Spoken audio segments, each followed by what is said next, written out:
Huascar Ynoa broke a bone in his pitching hand when he punched the dugout bench in frustration after coming out of Sunday's game. He will be out a couple of months. Braves manager Brian Snitker said, "It's a shame." Snitker said, "Probably nobody that feels any worse than him."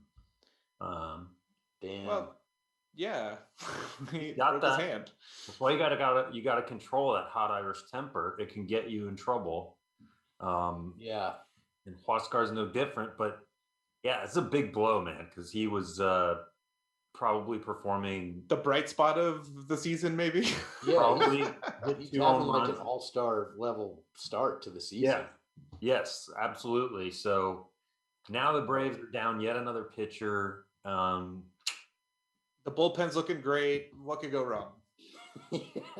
Yeah, they got a big series coming up against the Mets. But I don't know.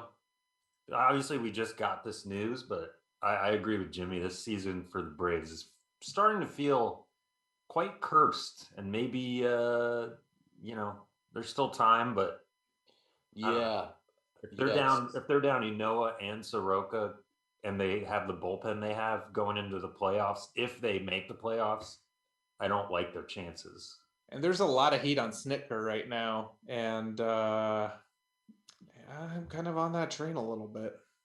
Yeah, Snitker made some bad decisions yesterday, especially the Braves were down 8-0, so he started to warm up Josh Tomlin.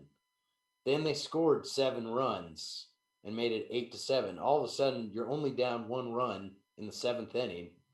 But he decided to still put in probably the worst reliever on the team, and he gave up 2 more runs. So then it was 10-7. I was like, you fought all the way back into this game, and then you decided to just go ahead and throw your crappiest pitcher back out there anyway. And yeah, I gotta say this too. Josh Tomlin looks like the least trustworthy guy, right? Like his look about him, it's like that guy's gonna.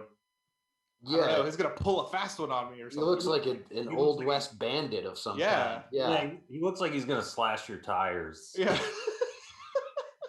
But yeah, that was a baffling move. I've seen some beat writers kind of carry water for their team and be like, well, he had to rest like all these other pitchers, so he didn't have a choice. But I don't know. It's a pretty big game to get you back to 500. You'd think you'd want to do everything you could to win it.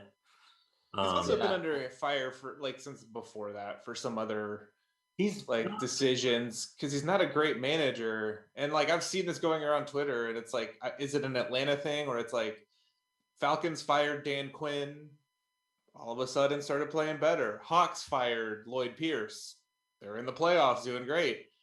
Is this the pattern we gotta follow? Yeah, that's a good hell. Even Atlanta United last year fired their coach. They got a new one, and now they're in first place right now. Yeah. I like Snitker is really well liked by the players, and that's the argument to keep him around, but he makes some very baffling strategic decisions during games. But he's also not he goes after Ronnie a lot. I don't I know he's liked by some players, but yeah, I mean they say he's a good clubhouse guy.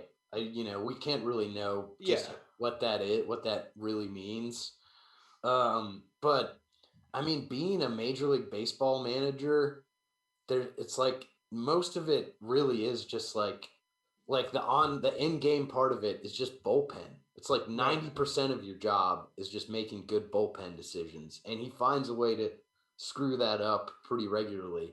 Yes, it's the most important. It's setting the lineup and your bullpen.